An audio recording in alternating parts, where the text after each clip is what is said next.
You know, there have been times that I honestly wouldn't be surprised to hear someone say that, well, if you're not miserable, then you're not a real farmer. Hey everyone, this is Andrew at Plainview Farm. There's a Jeff Foxworthy video going around where Jeff says that whenever he was a child, Truett Cathy, the founder of Chick-fil-A, asked him how to tell if someone needs encouragement. He says that Mr. Cathy told him you know that someone needs encouragement if they're breathing. Everybody needs encouragement. You know, I came to the realization probably some time ago that the farming industry has well more than its fair share of gurus and experts. What we're lacking in, though, is maybe something that you would call cheerleaders or advocates. And the word that I probably like the most is encourager. I know that I have some pretty strong opinions on all kinds of things. There are things that I like, there are things that I don't.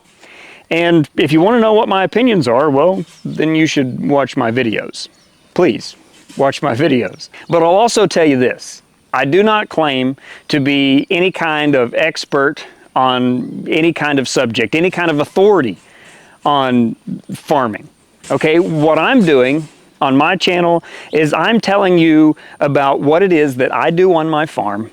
I'm telling you how I do it and hoping that maybe some of you out there might find something that you can use and employ on your own farming operation, or hopefully you just find my videos to be enjoyable, entertaining. I don't know. And if you don't find anything in my videos, if you don't find anything in the tutorials that I do whenever I'm doing things out here on my farm, if you don't find anything there that is useful to you, that you want to use, that's okay.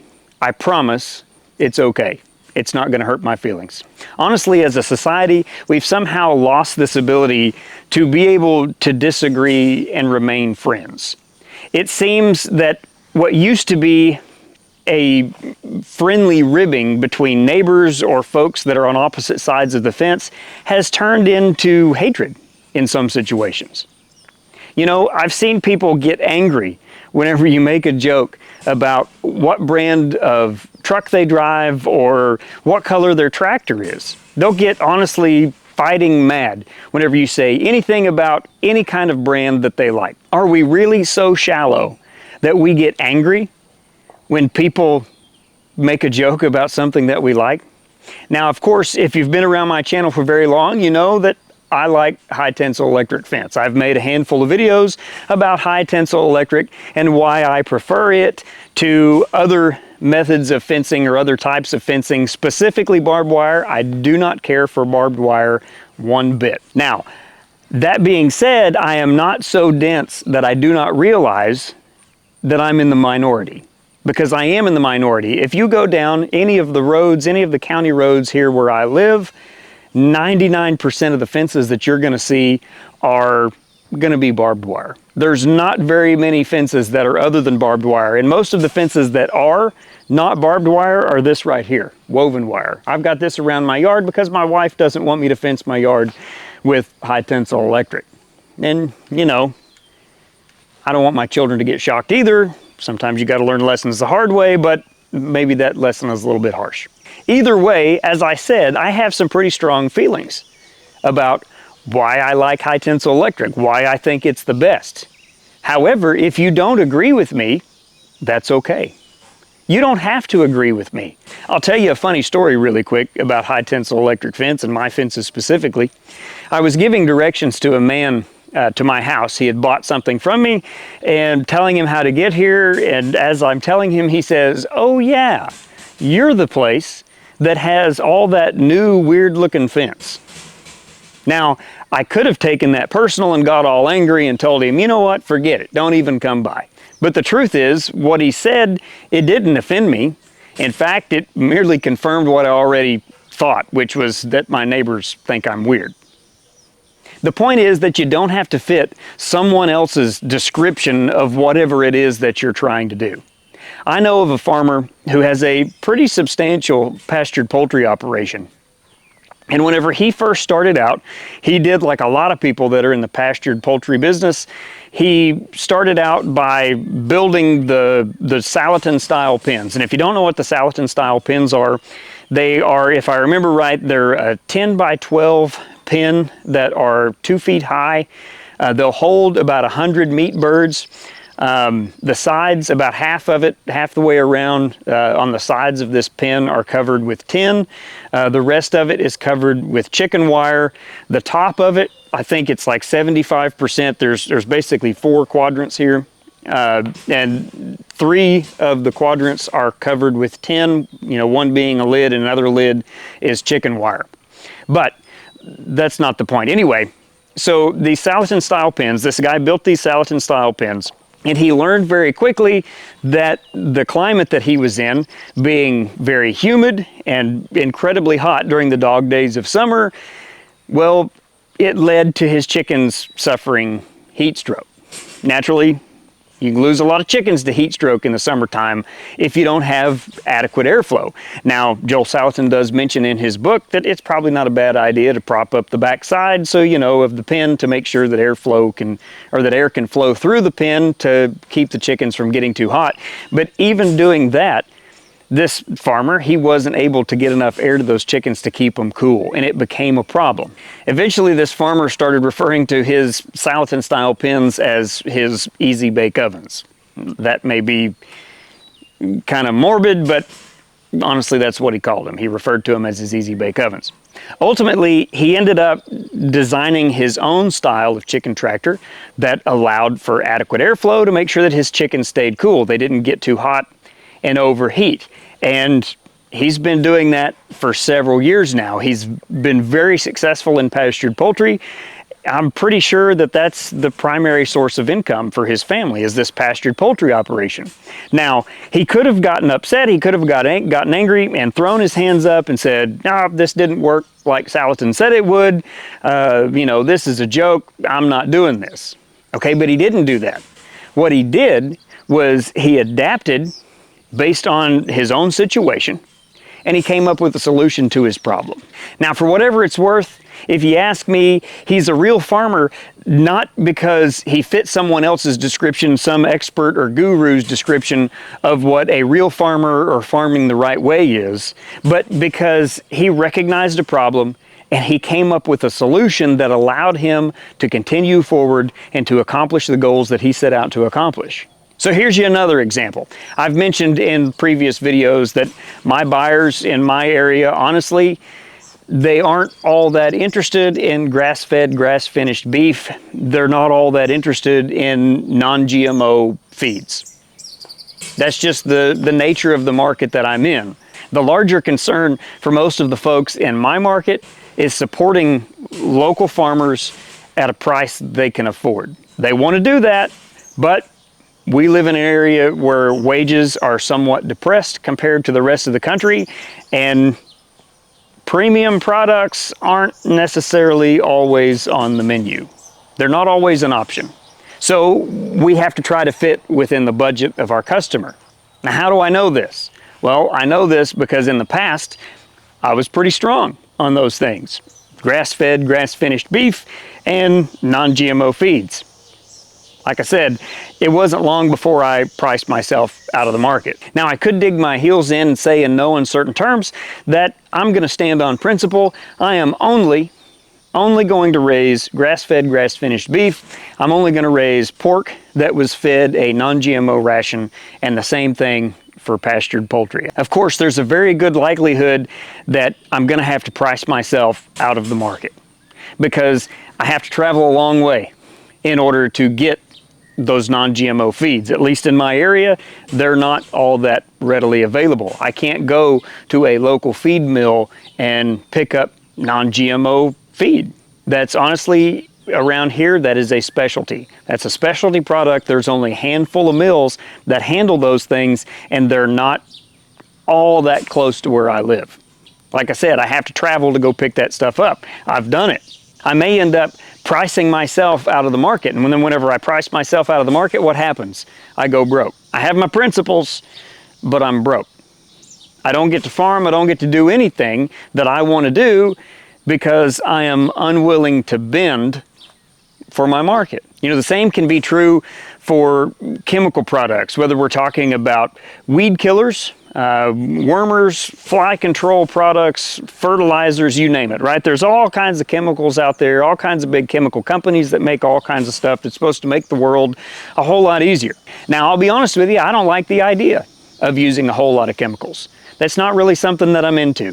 I don't care for it. I also mentioned in a previous video that this pasture behind me, I'm currently grazing it off, trying to get the cows to graze it off just as slick as they can, because I'm hoping that maybe this fall, if things work out right, that I can turn all of this over and plant it into a hayfield. Now, one thing that I could do is come in here and just absolutely soak this pasture with weed and grass killer, kill everything on it, and then that might save me a step or two, but I don't want to do that. I have a well, my neighbors have wells, and I don't like the idea of putting something out there that can potentially end up in a water source, right? There's a pond right across the road from me that my neighbor waters his cattle out of. So we get a good heavy rain after I've sprayed all this weed killer on, and it washes right down the road, as it always does, and across over into that pond that catches all the water that runs off of this hill. And now his cattle are drinking water that has been contaminated by this weed killer that I put out here. Now, of course, not everybody feels the same way that I do. That's okay. I don't have a problem with that. That doesn't bother me, that not everybody feels the same way that I do. But that doesn't mean that I won't use those products if I feel like I need them. Honestly, I do use weed killers in my fence rows. There are certain things that like to grow in my fence rows that it's easier for me to spray them with a weed killer than it is to constantly be going and cutting them out and trying to eliminate them that way. So I will, in certain instances, I'll use a weed and brush killer because like I said, I don't honestly have the time to babysit those fence rows. The same is true with goats. Worms can kill a goat like that. I use chemical wormers on my goats especially. Now, I only treat them as needed, but I still use chemical wormers on my goats. And honestly, what this comes down to is that I've learned to pick my battles. You know, this world is not a perfect place. Sometimes you just have to do what you have to do. And here's a for instance. Probably the most important lesson that I ever learned when it came to picking my battles was this right here. On July 1st, 2015, my oldest child was diagnosed with leukemia. She was 3 years old. And I'll tell you, at that time, I was up to my top of my head, my scalp, in chemical-free everything, chemical-free lifestyle, alternatives. Look for alternatives for all of these things. But I'll tell you, whenever I was sitting in that hospital room with that doctor, and that doctor told me that the way that they are going to treat my child has a 90% success rate, I knew right then that that's what I was going to do. I was going to take the option that gave me a 90% success rate at making sure my child was healthy. And here we are 9 years later, and she's healthy. We could have went and looked for holistic treatments, but at that moment, our number one concern was survival. And I'll tell you this right now, I will never, ever fault anyone who makes a choice, makes a decision for their family, for their farm, on the basis of survival. Sometimes you just have to do what you have to do, whether you like it or not. Like I said, you have to pick your battles. Don't worry about what other people are going to think. Don't worry about whether or not they're going to think you're a hypocrite, whether they think that you are going against your values, their values, whatever it may be. Don't worry about what they consider to be right, what they consider to be genuine, authentic. Do what is best for you and for your situation. Other people, whether they're experts or laymen, they don't get to decide what is best for you in your situation. I've honestly had people tell me that farmers with seasonal allergies are weak. Well, if that's the truth, then I'm in a really tough situation, I guess, because there are certain times of the year that I can't stand to be outside, especially not if I'm not taking all kinds of antihistamines. I've also been told that I'm not a real farmer because whenever I was a kid, I hated hauling hay, largely because of those allergies. Well, if that means I'm not a real farmer, then I guess I'm not a real farmer. You know, sometimes there's this thought out there that if you can't rebuild a tractor in a day, you can't change your own tires, you can't do everything that everybody thinks that you should be able to do, or some expert or some person that thinks they're an expert, well then you're not a real farmer, or you're not farming the right way. That's foolish. You know, there have been times that I honestly wouldn't be surprised to hear someone say that, well, if you're not miserable, then you're not a real farmer. If you have to be miserable all the time to be a real farmer, well then I guess I don't want to be a real farmer, because I don't want to be miserable. What I want to be is a happy, profitable farmer. That's what I want to be. And deep down, I'm guessing that that's what most people in our small scale farming community, that's what they want as well. At the end of the day, you have to decide for yourself exactly what it is that you want to accomplish and the best way for you to get those things done. Because I'll tell you this, none of the experts, none of the gurus, they're not going to do it for you. They're not going to come build your fence. They're not going to take care of your livestock. They're not going to plant your crops.